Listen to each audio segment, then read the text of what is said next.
Cool. Yeah, I'm Nick Johnson, founder of the Ethereum Name Service, and I am apparently, sorry about that, going to give a talk about Durin, our L2 scaling solution, both for ENS and in general. Can everyone see my screen? Yep, I can see your screen. Excellent. I'll give a very brief overview of how ENS works, since it's necessary to sort of understand what we're trying to solve, an overview of the problem we're trying to solve, and then go into the proposed architecture for Durin. No demo today, unfortunately, and then some information about our next steps. So first of all, a quick glance at how ENS works. ENS's basic job is to translate long, obscure, machine-readable identifiers like Ethereum addresses into short, human-readable identifiers like names. So instead of having to tell somebody your 40-character Ethereum address, you can just tell them your 10-character name. None of this, I imagine, is particularly news to anyone here at this point. ENS is hierarchical, it's a tree structured and arbitrary depth. So at the root, we have top-level domains such as .eth. Under .eth, we have second-level domains like Inigo Montoya, MetaMask, Oracle Eyes, Wallet, Nick, etc. And the owner of a second-level domain can create subdomains, and they can create subdomains, and so on and so forth without limit. The ENS architecture is fairly straightforward. We have the ENS registry, which is a single central smart contract that contains a mapping from every single name to the owner of that name and a resolver responsible for that name. Resolvers are smart contracts that handle the work of translating a name into some other resource, like an Ethereum address, a text record, an IPFS web page, and so on and so forth. The process of resolving a name in ENS is also reasonably straightforward. The user first asks the registry which resolver is responsible for the name I care about, and it responds with the address of the resolver, and then it goes off and asks the resolver what the address of that name is or whatever other record it's trying to resolve. And this layer of indirection allows for a lot of flexibility. The registry isn't upgradable and it's used by everyone, but it's also its sole job is to provide a redirection to the resolver. Resolvers are user specified. Anyone can design and deploy a resolver.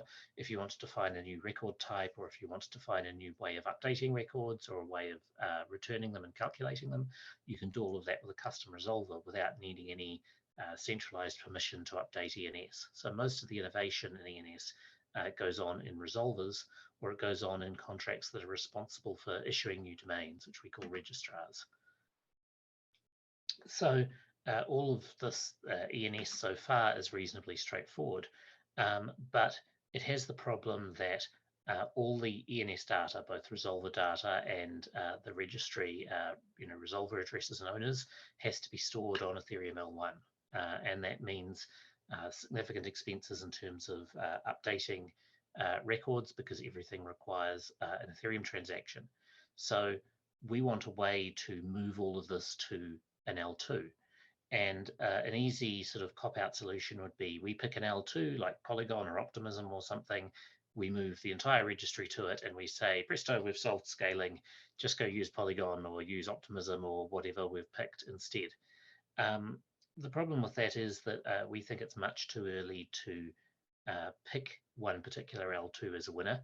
And we also think that like ENS is basic infrastructure as far as we're concerned. It's designed to work for anyone, and we think that picking a single L2 as the sort of solution for all of ENS is probably the wrong approach.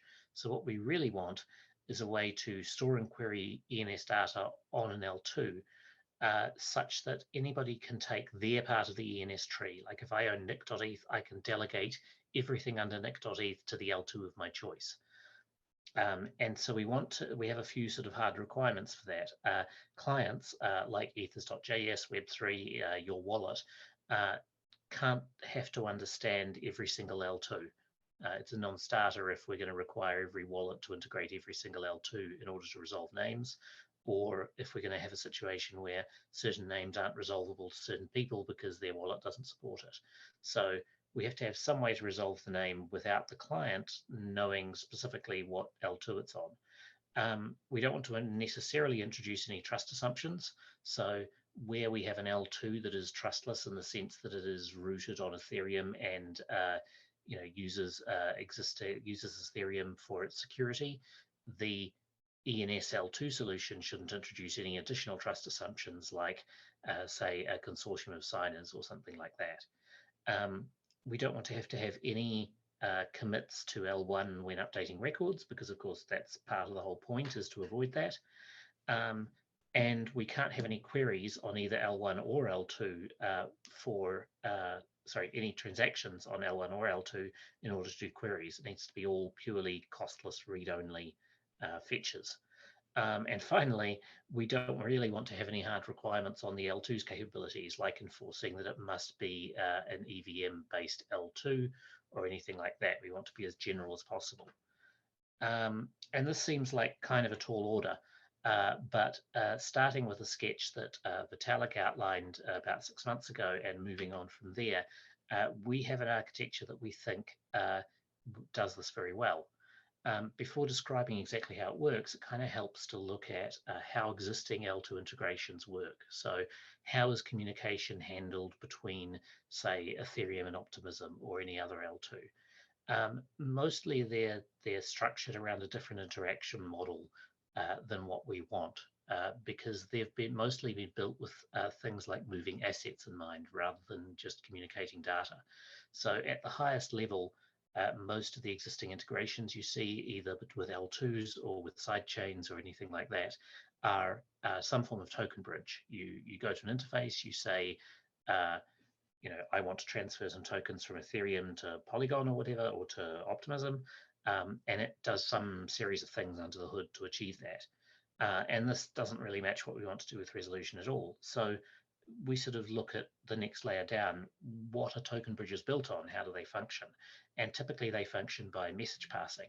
So for instance, when you want to move some tokens from Optimism to Ethereum, what actually happens underlying the bridge is that when you say send the tokens, a contract on Optimism burns the tokens and it emits an event saying user X burned 100 tokens to send them to this address on Ethereum.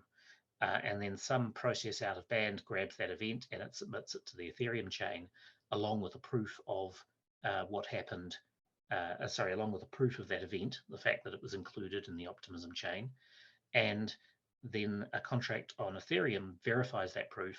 And once it checks it's valid, it issues or unlocks the corresponding number of tokens on L1. So this is closer to what we need, but we're still talking about sending transactions on L2 and L1. And what we need to do is just extract that proof information without the message passing. So underlying the message passing, the basic primitive that all of these bridges build on is basically prove to me that this happened on L2, or vice versa, prove that this happened on L1, depending on the direction. And now this is a primitive we can actually use, because if we can prove the contents of a smart contract on Optimism to an Ethereum smart contract, we have a way for that contract to verify that data returned is valid without making any transactions on either one. And it also allows us to reuse existing message passing bridges and other technologies by taking their libraries and using them for our own purposes. So this is the high-level sketch of how how Durin, our L2 query functionality, works. First off, the client starts by querying the contracts that they originally want to query.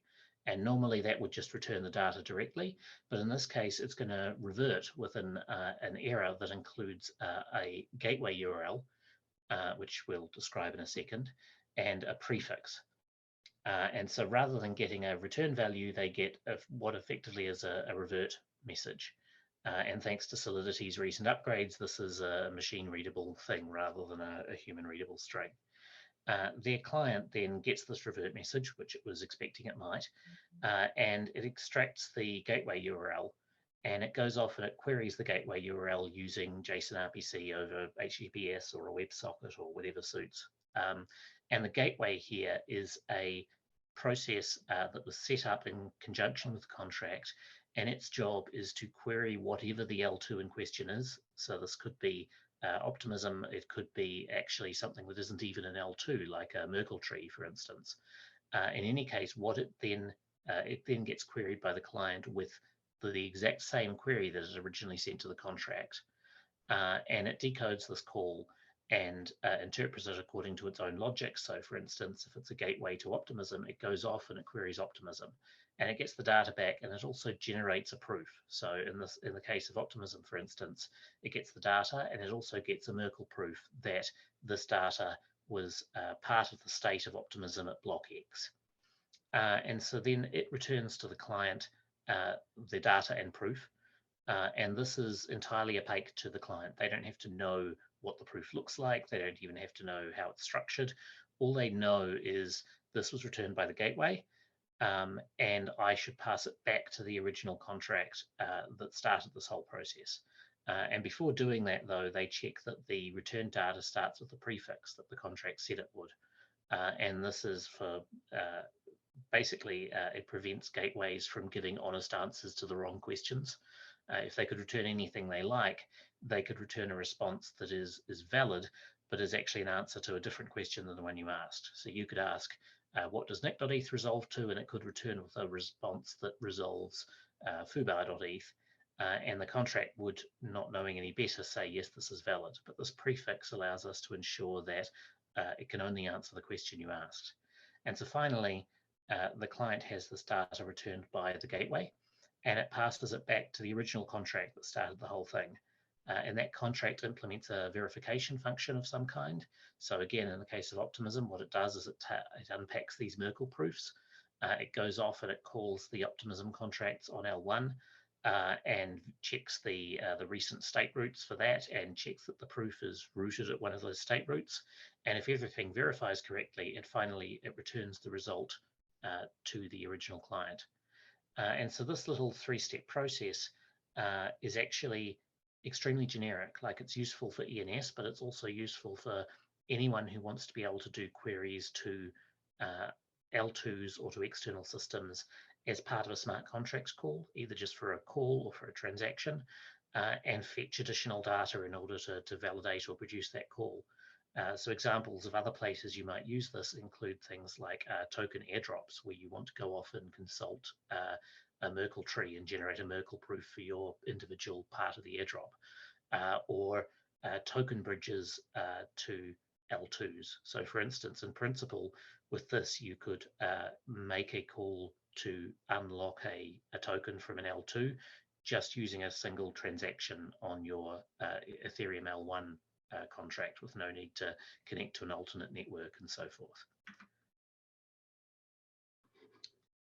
So does it solve our problem? There's no additional trust assumptions, or at least there don't have to be.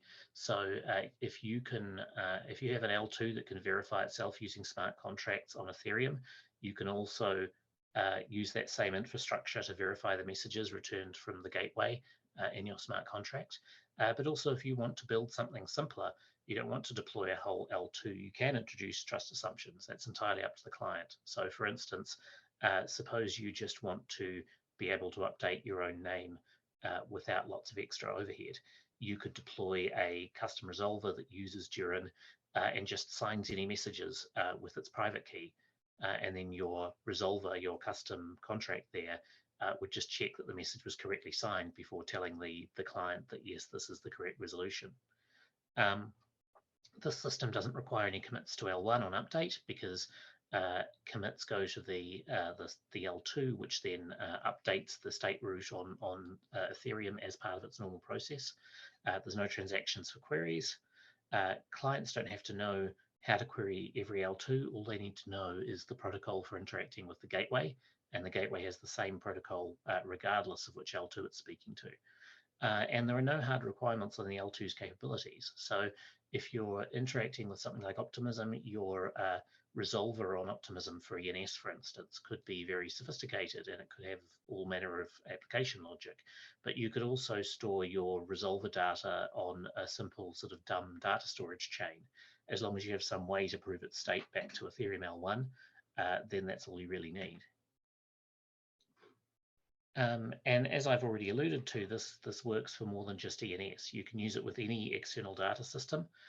All you really have to do is build a primitive that provides a way to fetch the data and then verify it inside a smart contract. So it can be used in any application that needs read access to L2s. I suggested a couple of examples earlier.